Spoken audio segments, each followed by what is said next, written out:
form of the events of the talks that we're going to have today. I'm really excited to have our 6-person panel talking about different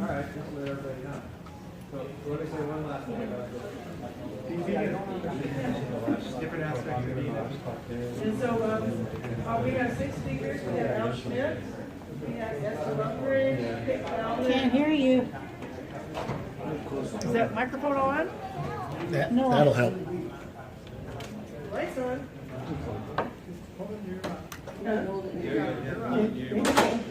Sean Posnight, Enoch Cepeda, and Dick Lowe.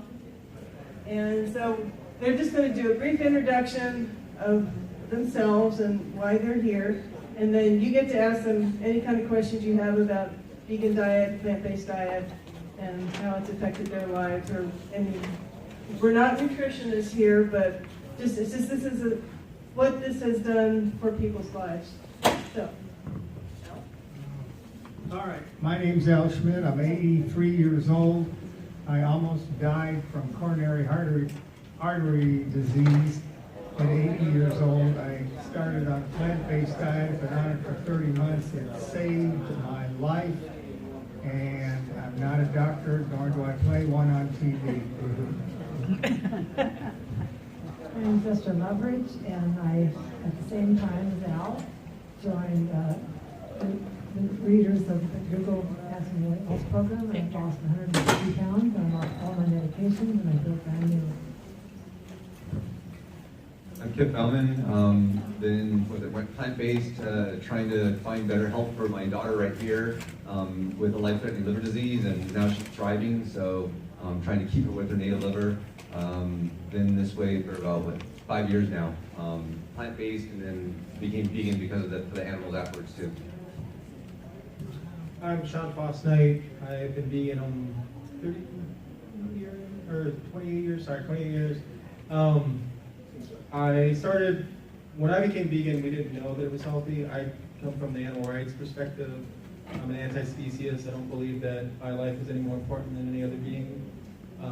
But as I've been vegan, I have noticed that it has been really healthy for me.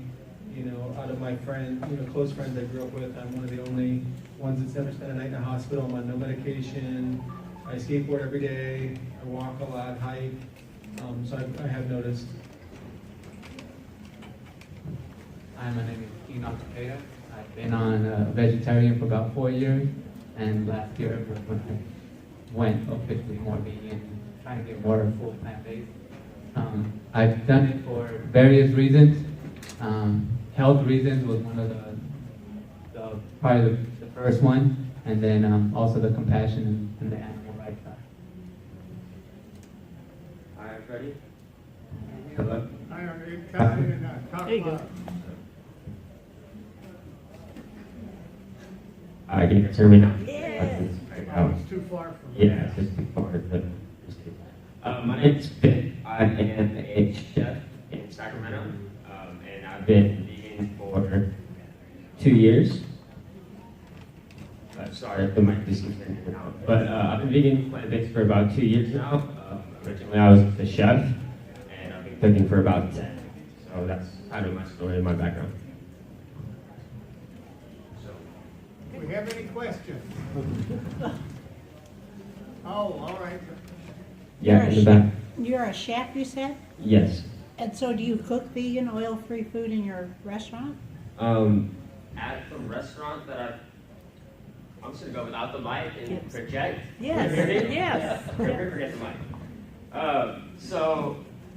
At my restaurant where I work currently in Colorado Hills, we do not do oil-free plant-based cooking, but right now I'm working on doing a meal prep service, which is going to be whole grain, plant-based, oil-free, no refined sugar, whole food plant-based cooking, but in the form of meal preps. In other words, you would deliver it to our house? Yeah. What restaurant Cool. are you working at? Currently, I work at Osteria Moto, and that's a Italian restaurant in El Dorado Hills. It's off of Latrobe Road in 50. My wife does it. No, not vegan. Do they have vegan options? There are a few vegan options and a few things that you can modify to make vegan, yeah. Oil-free? not oil-free. Can you give us more information about what you're doing? I mean, you know, what the cost is, how you sign up for it? That's the kind of thing we're looking for. So currently I am looking into getting my catering license, and as soon as I'm licensed, I will be advertising through probably Stack Veg Society and through Stack Vegan Society, as well as a kickboxing gym that I'm currently working at. So I'll have multiple avenues of advertising and a website up pretty soon. It's all in the works. It's all in the works. But This is for all of you. There's been a lot of news lately about plant-based meat substitutes. What do you guys think about that? Well, look, what is harmful to humans is animal protein. So maybe the vegans would like it because you're not harming an animal. But even though if it's fake animal protein, it still isn't going to do your body any good. So that's my opinion. I follow Dr. McDougall and he agrees. He said the isolate protein is not healthy for us and may even be as bad as animal product. Yeah, like she was saying, the isolated soy proteins, that's heavily processed, so it's not something that you really want in your body. That very high protein content you don't want either, and they usually have oils in it, so not recommended. I can hear you. I would say it's better just to go, whole plant foods as possible. Of course, this is okay as a transition for people going from the standard American diet. They want a hamburger. Okay, fine. It's better than a hamburger from McDonald's, but still, it wouldn't say it's a health food. yeah, I'm on the same page. There are many meat substitutes. You have the Impossible Burger, the Beyond Meat Burger. All of them have just as much fat. They are chemically engineered to resemble a meat burger. So it is for compassionate vegans. It's not necessarily for health whole food vegans.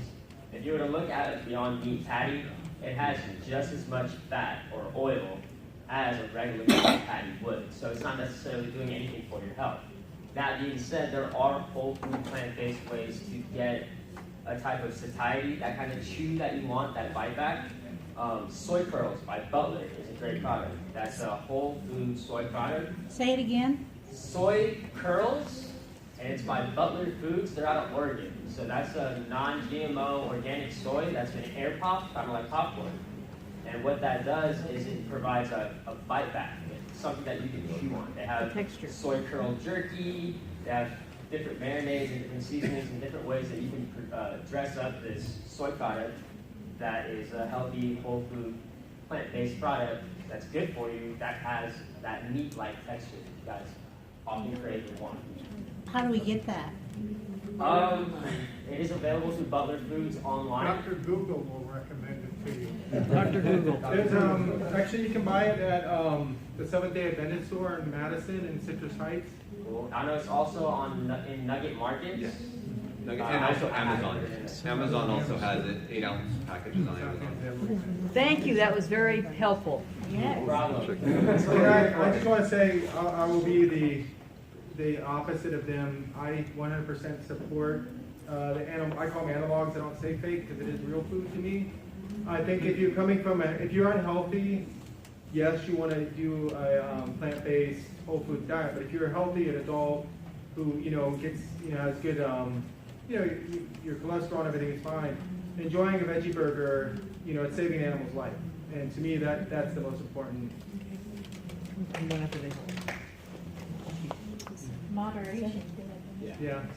And I would like to add, what helped me understand the importance of whole plant-based is the molecular structure of a plant or a vegetable or fruit when it's in full form. It has everything that your body needs to break that down and process it through your body. So as they start isolating different things from these plants, it doesn't come along with the fiber and other nutrients that your body needs to actually break these isolates down. So then they become more of an obstruction on the body because it can't be processed. Thank you. Well said. Any more questions? I guess I'm a little confused about soy, because I read soy is good, soy is bad. Japan has different type of soy than what we have. I think it's fermented versus unfermented or something. Can you talk about that? Because I'm confused about soy. Yeah. The issue with soy is there was a huge campaign by the meat and dairy industries to basically make soy look bad because meat and dairy industries are, they're losing so many customers to, more and more people are switching. Even people I know that aren't vegetarian, a lot of them have switched to, non-dairy milks. So, there was a couple of kind of sham studies done saying that soy was causing cancer and soy was, like supposedly I should have huge breasts because I have been eating soy for almost 30 years. All this silly, and a lot of it's nonsense. The soy isolate, the isolated, there has been some studies showing that that is unhealthy, but if you're eating a whole soybean like edamame, that is that's actually a really very healthy food. And most soy products, a lot of people who are concerned about GMOs, most of the soy products that I've seen on the shelves are GMO free. Most GMO soys are actually fed to cattle and pigs and stuff as feed. So I would say as long as you don't have a soy allergy, it's if you're worried about health, eat it in edamame form. It's actually a really healthy food. What about tofu? Let me go on the soy thing. There are two things. First thing is, you can't point to one food and say, is it healthy? You have to compare it to something else. Compared to meat, it's very healthy. Compared to other things, perhaps not. So you have to, in totality of what you're eating, pay attention to that. And if you keep it on the plant-based side of it, pleasure, it's excellent. And if you keep it on the less refined, it's better. For instance, edamame is very good for you, but it's so what is tofu, which is soybean curd, that's high in fat. And even though it's plant fat, fat isn't necessarily good for us. Corn, just plain corn on the cob, you have like 8 to 10% fat in that. That's all the fat you need. You don't need extra fat. Sorry. Probably the healthiest form is of soybeans would be the tempeh. Would be, where it's kind of a fermented soybean. That's the whole soybean fermented. That's probably the healthiest form of soy. Yeah, if you just watched Dr. K's presentation before, he talks about fermentation is good for antioxidant. Another thing you can look up, nutritionfacts.org Yes. is a great, site, Dr. Greger's site, outstanding resource. Look up soy on there, and you'll see the phytoestrogens that are in soy actually greatly decreases your chances of breast cancer, which is, for people, the double-blind studies showing, the chance of regression is far better, so, yeah. This is sort of for Al, but for everybody. When you take oil out of your diet, completely out of your diet, is there any part of your body that's going to suffer from that? No. It's a definite, unqualified no. Why? Because you get plenty. Oil is, everybody says olive oil is wonderful. You take a bushel of olives and you compress them, squeeze the devil out of them, you get down, you get a jar of olive oil. You throw all the olives away. In that, there are fiber nutrients, the fibers, and all the good stuff. So you ended up with nothing but calories. And 2,000 calories per pound. It's just outrageous. You don't get any nutrients out of them at all. When you eat food that has oil in it, for instance, flax seeds, somebody here said you get the whole plant in it. You don't just get the flaxseed oil. And in that you get the nutrients, you get the fiber, and so. I hear that and it makes sense to me. What if I eat olives? Is olives okay to eat? Olives are good for you, sure. And you can eat those on the oil-free diet? That's fine. That's the whole food. Get on nutritionfacts.org and he talks about the less processed the food is, the better it is for us. Fantastic. Thank you. One thing I want to add is a lot of people, when they go oil-free, they also go fat-free. And going fat-free is very harmful because a lot of vitamins It needs the fat to absorb. But you want to get the fats from, a natural food source, not from oil. How about avocados? Why are avocados bad? Great sources. I'll take a little issue with that because you cannot go fat-free. If you eat nothing but whole foods and no processed food, you're still gonna get 10% of fat. Yeah, some people still try, and almost every ex-vegan I know, I it's try, because, I don't eat any fat, Yeah, but they- I you know. get it through corn. yeah.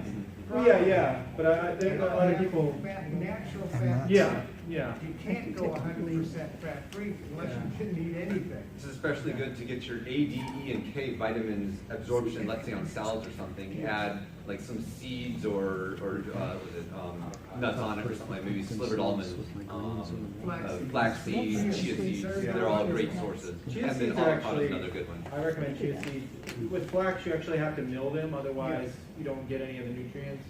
Chia seeds, you can just, I put it in my oatmeal every morning.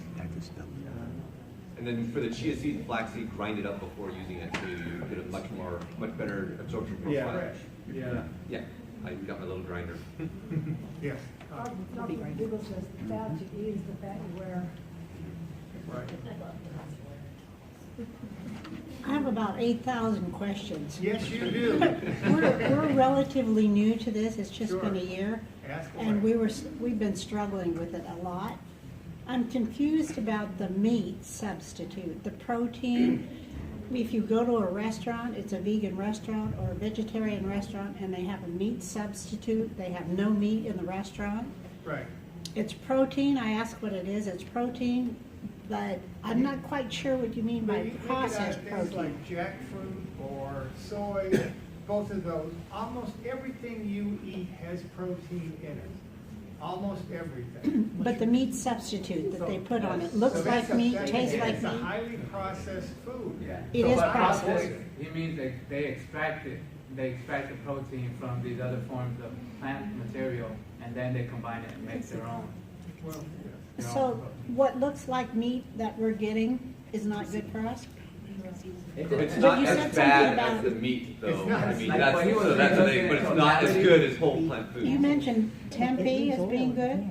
Tempeh is excellent. Yeah. Is that, what does it look like? It's soybeans, and it's fermented, so it's covered like in a white fungus, like mushroom type of fungus, and that's how they ferment it. So Where that do you helps buy break it? down the nutrients. I've seen at Asian Chinese stores. You mean at Whole Ranch Foods? 99. Whole Foods. Yeah. It's usually kept next to soy. It'll say tempeh on it. And that's good. Yeah, Excellent, yeah. You said seitan is good too. No. No? It depends how it's processed. It's just, seitan is just it's just the gluten from wheat. And, if you're not adding a lot of extra oil and salts and stuff to it, it's not as bad for you. But if you're, eating for your health, it's not as good for you. Rice and beans if you're eating for your health. Rice and beans. Rice and beans. yeah. How they eat Brown rice. Brown rice, and beans, not processed, and heat them up. The other stuff we put in because for our whole lives, we've had meat and those things in our diet. So some people try to replicate that when they become vegan. They say, oh, I miss my meat, or I have to have this, or I have to have that. And so that's why they get into this. But vegans can eat junk food too. And they do. And they become overweight, and they suffer from the same diseases that the people on standard American diet suffer from. But the animals are happy. So that's, that's one side of it. But they're not happy. That's the only animal I worry about is this one. if you're technically, if you want to speak, technically, you can eat a bag of Lay's potato chips. Yes. Oil, salt, potato, right? French fries. Yeah, you can eat that, and you can eat drink a Coca-Cola, vegan. Right. Not healthy at all. Will kill you. One's gonna give you diabetes, and the other one's gonna clog up your arteries. French fries. Yeah, French fries are vegan. Oreos. They're all vegan. Not good for you. Yeah. But we know that those are not good for you, good. But for the lay person, how do we know when we go into a vegan, vegetarian restaurant that meat substitute isn't good, but that one is Just not. avoid it. Order a salad. Or that's Well, right. order a Or that's vegetable. Sure, right. but Whole food. Yeah, that getting processed. gets boring. Stay But to whole food. you said jackfruit's good? I didn't say that. Oh, you I didn't? said what, no, you asked me about what the protein in faux meat was, and I said it's probably jackfruit or whatever I said, but I didn't say it was good. Okay, so Just by that's, identifying it doesn't, because people sitting here at the table identify something, that doesn't mean it's good. Stick with the basics, and then as you learn and become healthier, then you can branch out and say, oh, you know, maybe I can try this, maybe I can try that. The first year I was in the diet, I ate the same things all the time. It was horrible, but I got healthy. I'd like to say to you, because we have a Chinese restaurant that we like, and it's all vegan, and I just thought it was wonderful, and we just went there, and I'll tell you, I have an addictive personality, and it tasted so good, I wanted to lick the plate. But I've done some research since Oil. then, and have discovered that the isolate protein is not healthy for us. So it's just, you know, just go for the real food, the real whole food, and you'll be better off. I don't know what isolate means. Yeah. It means an extraction, Yeah, they extract the protein. so it goes through a process. So basically, the process and what they do to make seitan, they're going to take whole wheat or oats basically and grind them up and wash away all the starches, along with a lot of the vitamins and minerals, right? What you're left with is the vital protein, and it's like a very heavy, dense, meat-like substance. You know, it was developed by ancient Chinese Buddhists as a meat replacement, and you can flavor it and you can do things with it, and it is very meat-like, but like we're saying, it is the refined isolate. So what they've done in that process is they've taken the protein that exists in the oats and they've extracted it through a process by milling it down and washing away all those excess starches and vitamins and minerals. Does that make sense? Yes, it does, and if we didn't know better, you know, coming from oats sounds okay. Sounds okay. May I suggest the next time you go to a Chinese restaurant, you go in and you say, may I have some brown rice and may I have some steamed vegetables? And you can't go wrong with that. You don't have any artificial flavors or just things. And if you want to, put a little teriyaki sauce on it, or Busan sauce, you're getting a little more sodium, but that's all right. You're not getting anything bad. You're not getting oil or animal protein. That's what we do, but it's boring. It's what? It's boring. So it's a heart attack. So, yeah. But no, that's what we do. But, so when you said a Chinese restaurant, we got excited about that. Well, And there are a lot of it's hard websites eating now. out. I didn't eat out for the first year of my diet. We eat out a lot. Well, change your lifestyle. Oh, I was just gonna say, in defense of jackfruit, if you actually get the jackfruit yourself, you can make it healthy. Jackfruit itself actually is a good source of, you know, fiber, vitamin C. Most of the ones you're gonna find in the store are processed and they're gonna have, you know, sugars and stuff added to them for flavoring. But you can find, you know, recipes online where you know, and you actually, if you get the ripe jackfruit, right? Most people have never had the ripe jackfruit. It actually tastes just like juicy fruit gum. It's amazing. Yeah, it's like, you know, it's really sweet, but it's, you know, there's no sugar or nothing added to it. Go ahead, ask a question. You guys are changing that topic, I'm a totally different topic. Okay. New topic. I have a 17-year-old. My partner and I eat whole food plant-based, and it's working really well. We don't have any issues being full or having creative food. My 17-year-old is very athletic. He's dancing almost 20 hours a week. He goes to the gym. He's building a lot of muscle. I can see this development. And he's mostly vegan now. He's not 100%, but he's 100% at home. And satiety is hard for him. Sweet potatoes. Well, he doesn't like sweet potatoes, Oh. and he doesn't like beans.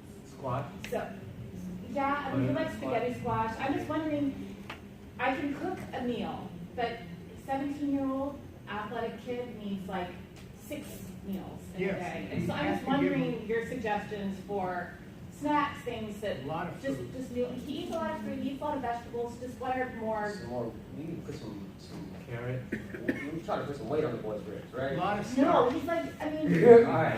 I mean, I mean, he is like he's healthy. We're good, but he's just now transitioning. Like it was a few months ago. He's like, you know, Mom, I don't need milk anymore. Like we're down to Good.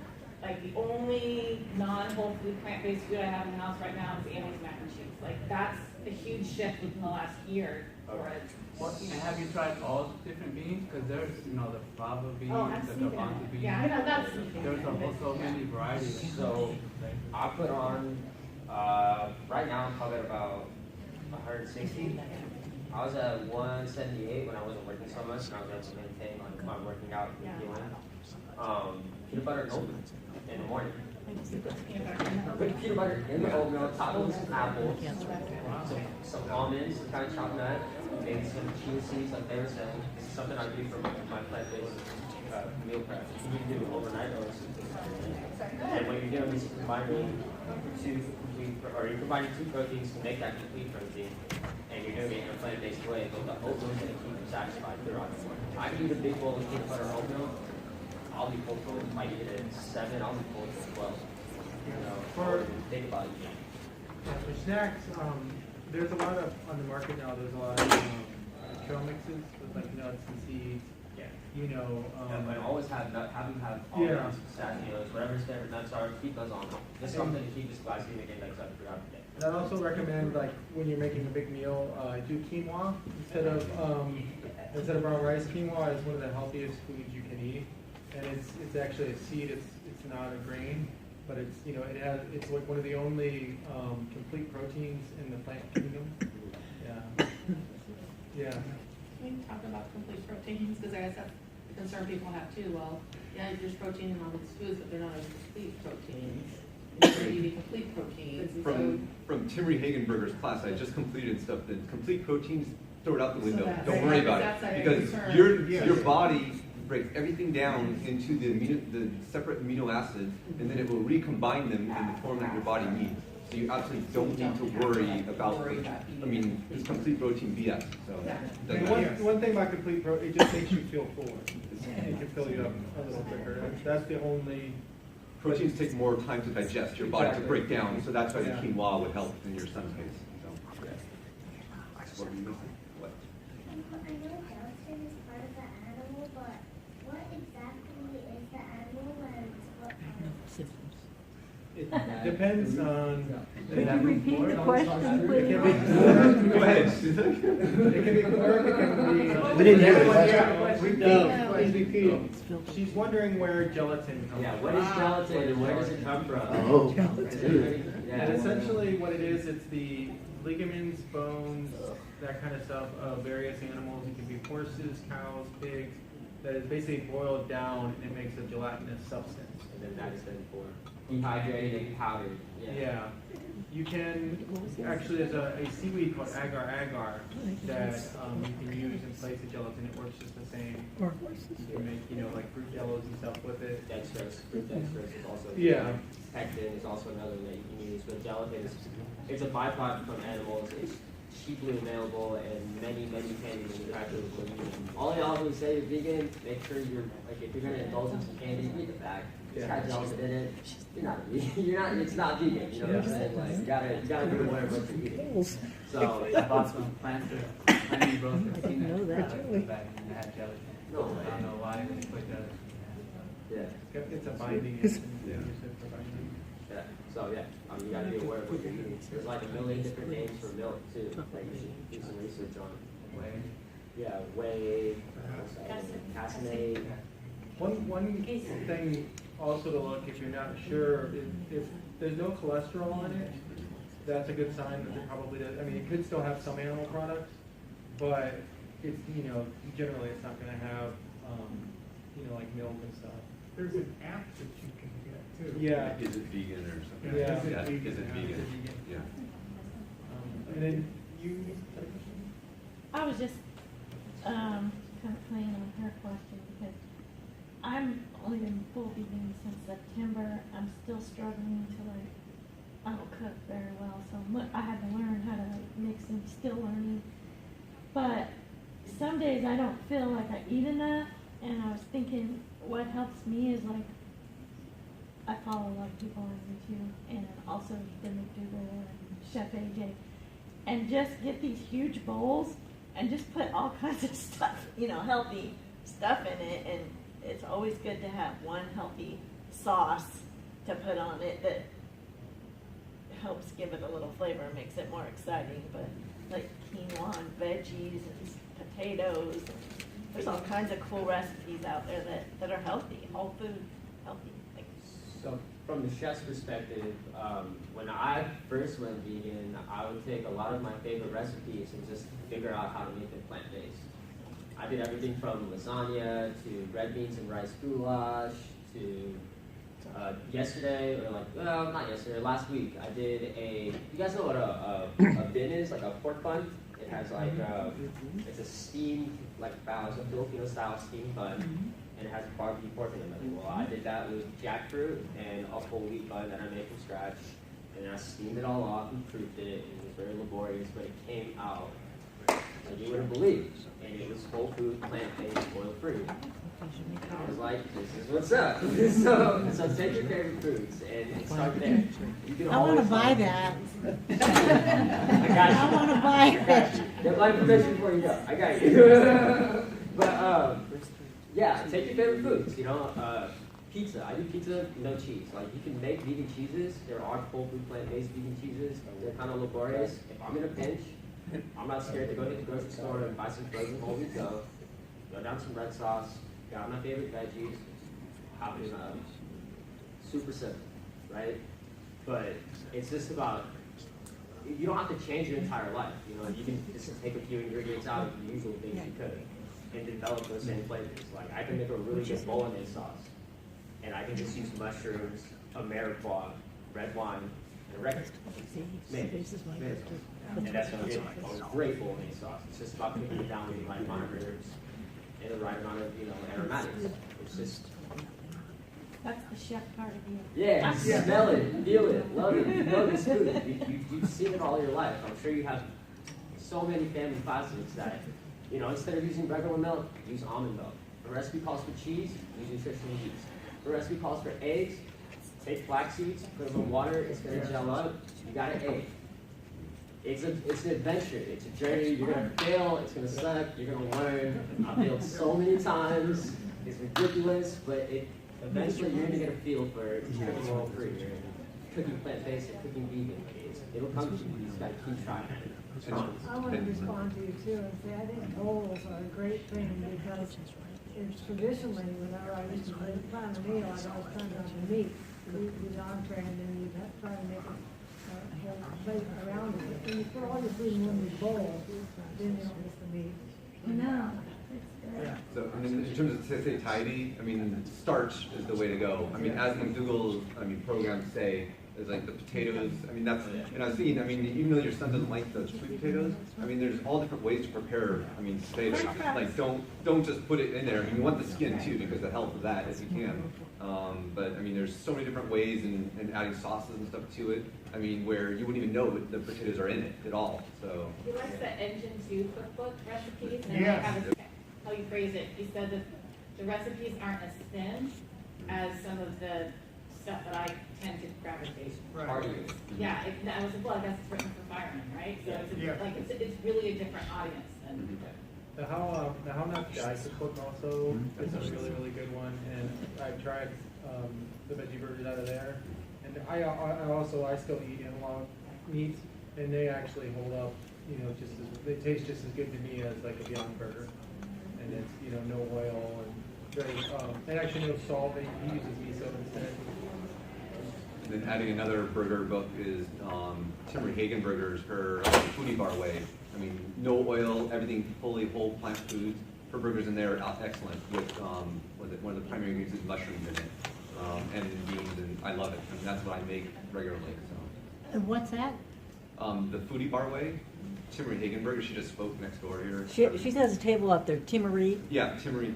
And she has her book on sale actually at her table right there. I have that cookbook also, and it really simplifies things, and if there's so many, she has one recipe, and she tells you about a dozen ways to change it to make it something else. Makes boredom fly out the windows. Really? Can you Really spell good. that? Timmery. Look for the nutrition professor. It's the table right Yeah, she's got a table. just out around the corner right here. With the books, she's selling the books. Right next to the top plug. More questions? Yeah, any more questions? Oh, there we go. I know that some sugars have bone char in them. Is that the case for a lot of like the name brand sugars? I couldn't hear the question. Sugars, some sugars have bone char. What I honestly do, I will save you a lot of money. Go to your local 99-cent store. Look for the Mexican sugars. It's like a brownish color. It's $1. It's completely vegan, no bone char, and you're saving yourself a few dollars. Or you can also go to like any of the Mexican grocery stores. They'll have the same one. They're usually a couple more dollars. But I find it at the 99-cent store. But yeah, all the major brands of sugar cannot verify whether or not they use bone char. The finished product itself doesn't contain any bone char, but yeah, some, and it also depends. Like I grew up in Ohio, some of the sugar brands in Ohio, they don't use the bone char, but on the West Coast they do. So I always tell people just, get the, or sugar and raw also, any of those kinds. Stay away from any. Well, as we were talking about earlier, those are like isolates. So there's also not really healthy for you. But there's a whole plant-based sweetener from dates. Date sugar. They make date sugar or Brownies. date syrup, Yeah. and it's actually the whole plant. They just chop it up for the sugar or in the syrup. They turn it to syrup. Yeah, and that's actually no healthy. The only thing that won't dissolve into water because of fibers and stuff in it. But date Yeah. sugar is an outstanding replacement, direct replacement for brown or white sugar for most recipes. And date syrup was In terms of the bone char, just stay away from refined white. Anything with refined white sugar is it's bad for you. It could contain bone char. There's no reason to be eating it. Really, like refined white sugar should just be out the door, just off the bat. As soon as you go vegan, just get that. You don't need that. Is there a good substitute for oil in like salad dressing or like for grilling vegetables? Good substitute for oil in salad dressings and stuff. Or grilling vegetables? My favorite salad dressing, of course, that maybe you have to acquire a taste for it, is just plain balsamic vinegar. And I really like it. You can get balsamic vinegar in various refinements. Some of it's a little bit sweeter than the other. Obviously, there's no oil in vinegar. And I think the latest video from Nutrition Facts talks about how good vinegar is for us. Yeah. So, you can also use the parchment sheets and bake the vegetables in the oven instead of because if you're gonna be using no, I know, but you also talk about grilling. Yeah, grilling. About grilling, yeah. Yeah, because if you're gonna be grilling, most grills. Are you talking about grilling on a grill? On a grill or smoker. Yeah. That I don't know because I do eat oil. But I'm sure that there's some sort of like non-stick, like a parchment that you could use to do that. Silicon pad. Something I do that's whole food, plant-based, I'll rub something down in a ton of garlic. Why? Garlic's flavorful, and it actually has a lot of naturally occurring oils anyway. It toasts up really well. So you could smash down a clove of garlic and really just work it into the vegetables that you're grilling.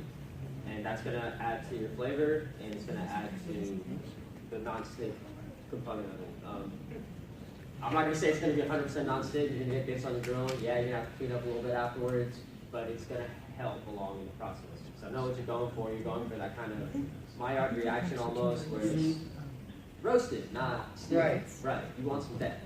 So yeah, a lot of heavy garlic, and rub it in there, and then also season it before you put it on the grill. That's going to help kind of pull moisture away and keep it spicy up. If you don't want to grill, a high heat oven talking 450, 500. If I'm doing roasted sweet potatoes, I bake off a big tray of sweet potatoes at 425, and that's a small dice, and that's just to get that caramelization, that you're looking for, that roastedness. Because if you put something in at, let's say, 300 degrees, my reaction or the degradation of sugars, basically the caramelization starts to happen at 350. So that's why most cookie recipes you look at, it says 350 so that those sugars can actually break down on a chemical level and make that cookie set. So when you're cooking and you want color development or you want something to have a char or a roast on it, you want to be using really high, super high. So that's also something that's going to help. Along the same lines, what can you use on your vegetables that you're roasting to make the seasoning stick to it? I would say the same. Garlic is what I would use. Garlic paste? Yeah, processed either rough chopped garlic, or the way I usually do it when I'm cooking personally is I'll take a few cloves of garlic and peel them, and I'll smash them lightly, and I'll put coarse salt on top of them, and I'll smash that with my knife. Now what's happening when I do that is the salt is actually exploding within the garlic, and it's like making pressed garlic on your board. So you're basically pressing all the oils and activating all of these oils, and use those oils to help stick the rest of your herbs and seasoning. You can also, when you wash your veggies, don't completely dry them. Say it louder. When you wash your vegetables, don't completely dry them. And Okay, that's also the water will help it stick. Or you can wet them in veggie broth. Yeah. Oh, yeah. And potatoes too. Like before you season them, kind of get them wet with Broth, veggie broth. So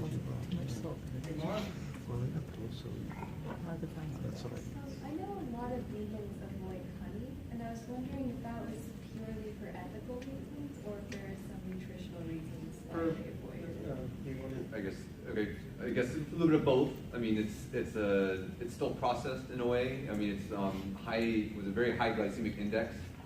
Nutrients is essentially zero in it. If you go to Dr. Greger's, I think it's called the best sweeteners on nutritionfacts.org, you'll see that number one is date sugar. I mean, where there's actually quite a few antioxidants levels, like I think, what is it, 1,300 or something. Molasses is like 1,200 or 1,100, and then everything else is single digits in comparison for antioxidant content. I mean, the white sugar, the honey, and so on. So that's one thing. And then ethics. Yeah, and from the ethical standpoint, is that you're basically taking the bee's source of food. And they usually, what they do is they give them sugar syrup, and a lot of times the bees are moved around. A lot of them die in transport. And there's really there's nothing in honey that our body needs that we can't get elsewhere. And then back to the health aspect of honey, new research is saying that because we use Roundup, the chemical weed killer, so widely, that bees don't have anywhere to collect clean, uncontaminated pollen. No matter where you get honey from, those bees have gone somewhere and collected some pollen that had Roundup on it. And Roundup is a known carcinogen. I'm sure you'll see a commercial pop up in a few weeks. I don't like it. So Roundup. If you've been exposed, if you have cancer, if you have this, contact this lawyer now. That's why. So honey comes from pollen, from succulent flowers. So it's also lately new research showing that it can be a carcinogen. It can actually cause cancer. So for me, in my personal diet, I've moved away from honey too. There's brown rice syrup. It works exactly the same. Everything you're looking for honey, you do brown rice syrup. Actually, on the big manufacturing level, a lot of honey isn't actually honey. If you buy cheap honey, it probably is cut with brown rice syrup. So there you go. There's your solution. And where do you buy sugar and brown rice? I get mine on Amazon, but I mean, I don't know. The natural food stores, the natural foods co-op is a really good source. Whole Foods. I think Sprouts has it. Sprouts. What is it? The Nugget. Yeah. Yeah. You're welcome. I sweeten with dates and syrup though. So pure maple syrup is still a pretty processed sugar. It's still high glycemic without the nutrients. So It's not any better than white sugar?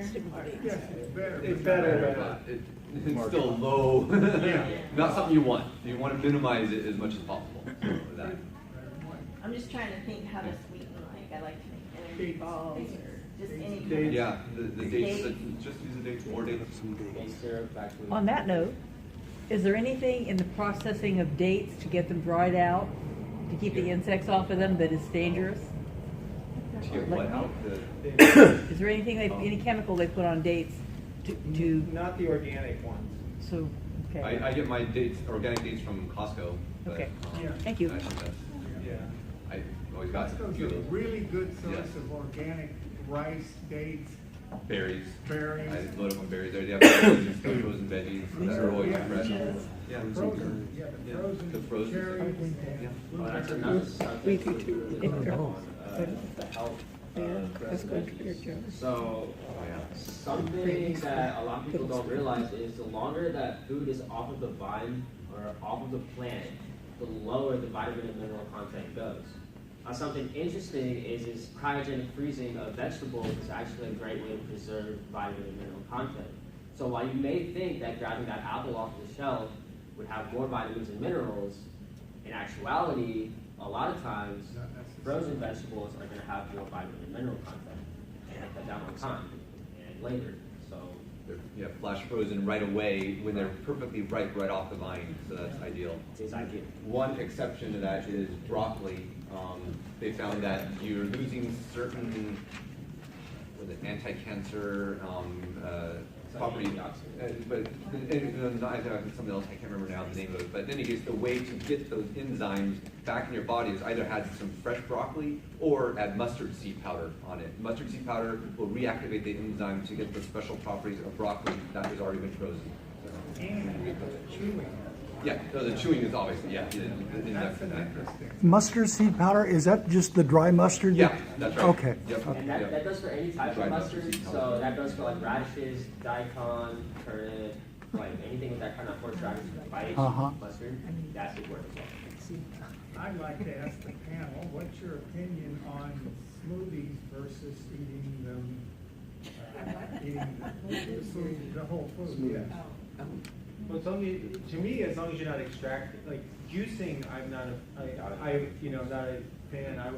When you're blending it up, you're getting the same thing as if you're eating it. So I think smoothies, depending on what you're putting in there, I think are a healthy and quick way to get. I would say something like that, but I think with smoothies, if you're doing it to lose weight, you're far better off eating the whole food. It's slower, but then you don't just suck down the You calories. can eat a smoothie in 5 minutes, but it would take you 20 minutes to Yeah. eat the food separately. The thing is, then you want the enzymes from, like you mentioned, chewing earlier. Yes, right. That's a key thing that your body, they found, I don't know how recently, but yeah, you want to do the chewing. So eat something that requires you to chew or make the chewing motion will actually help you digest better. Plus, the blender blades do not salivate. Yeah. Oh, I forgot what that protein was. Is it amylase or something like that? Amylase, something like that. Yeah, that is generated in your mouth. So I have a question for the panel. So since you guys are mostly vegan and plant-based eater, do you have concern about vitamin deficiency? Are we concerned about vitamin deficiency? Yes. B12 We is do the not only get vitamin enough that you should be B12. worried about. B12? Right. Yeah. Do you test for it and then take supplement on a regular basis? No, your body will excrete whatever it doesn't need, basically. So I take one once a day. I just take a B12 every day. Originally, your original source was foraged water, but because all of our water today is processed, there is no active B12 in your water supply because they sanitize it. Obviously, you want to sanitize it. I don't want to walk around drinking foraged water right now either. But that's where your original source of B12 would have came from. So it is in milk and it is in some meats, but if you're going to go vegan, you are going to have to supplement for that.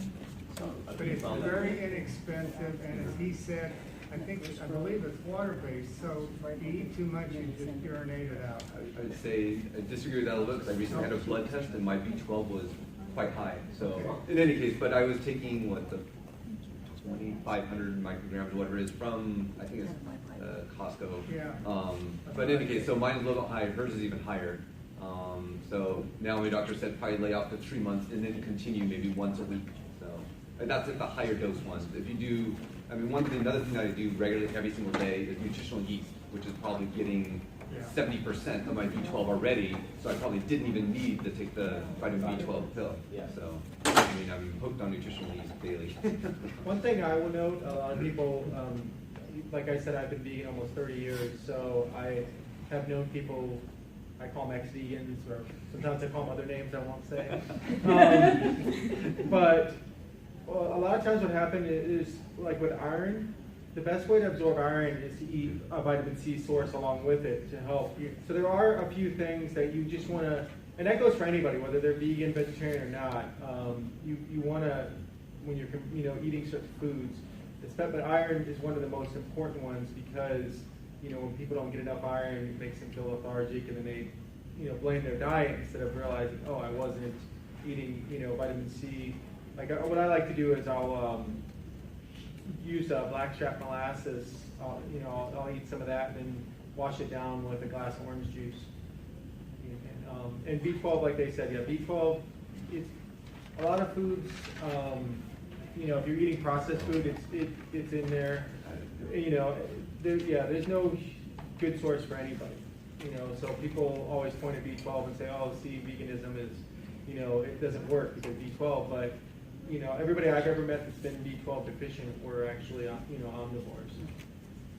So, am I right to say that the answers to supplementation is kind of mixed among the panel? I would not, like if you're talking about taking vitamins every day, basically vitamins are one of the biggest scams. Yes. It's a huge scam. Most of that stuff you can just get from the food you eat. B12 is the one that, because there is no good source anymore, because of our pollution and but yeah, most other you can get from diet. Let's see, there's 3 things I take. B12, vitamin D, and algae-based omega-3. So because the long-chain omega-3s you can't really get from whole plant foods. That's ALA, not the long-chain. Flaxseed. So, but anyway, so if you want the DHA, EPA, then algae-based omega-3 is a great source for that. But yeah, like the once a day, like those type of vitamins, those really are not, they're not good for you. In fact, You get too much iron. Exactly. Yeah, they have iron, calcium, other things, and then there's also coenzymes where they actually will block out your body's absorption of other things that you do need in one. So you can end up with a major, deficiency in something else because you're taking these multivitamins off over the counter, which you really don't want. Okay. Did you say nori? Yeah. Great source of iodine. Because I never, when I wasn't vegan, I ate sushi, but just had never tried vegan sushi. And I was looking at the packet, and it said there was B12 in it, like a lot of it. Is that? There is some foods will have B12 in them, but it's hard for our body to absorb it. That's why they recommend, I don't regularly supplement. I use nutritional yeast, and I've never been B12 deficient. But I'm not a doctor, and I would never tell somebody not to do it. So nutritional yeast has good amount of B12? It has to be the fortified. It's fortified. Yeah. There is some nutritional yeast on the market that is not fortified. So make sure it says fortified, and when you look at it, it will say, I usually get it from the bin at Whole Foods. I would double check with them. I personally buy the what is that brand? Bragg's. Yeah. I buy the Bragg's because the woman who owns Bragg's is very good about making sure that it has. Because with a place like Whole Foods, they could be getting it from a couple different sources. So one time it might be fortified, one time it might not be, and B12 deficiency is not something you want to mess around with. Right. Well, I think that's it. Oh, we got one more. One more hand. thing. One I more. just wanted to thank you, Mr. Al and Ms. Esther. The first panel we listened to when we arrived was yours. and we were very inspired and impressed with all the remarks that you made that we could identify with. And it was quite inspiring. Let's get together after the meeting and we'll have to give you some more information. No, I'm serious. And in terms of my experience,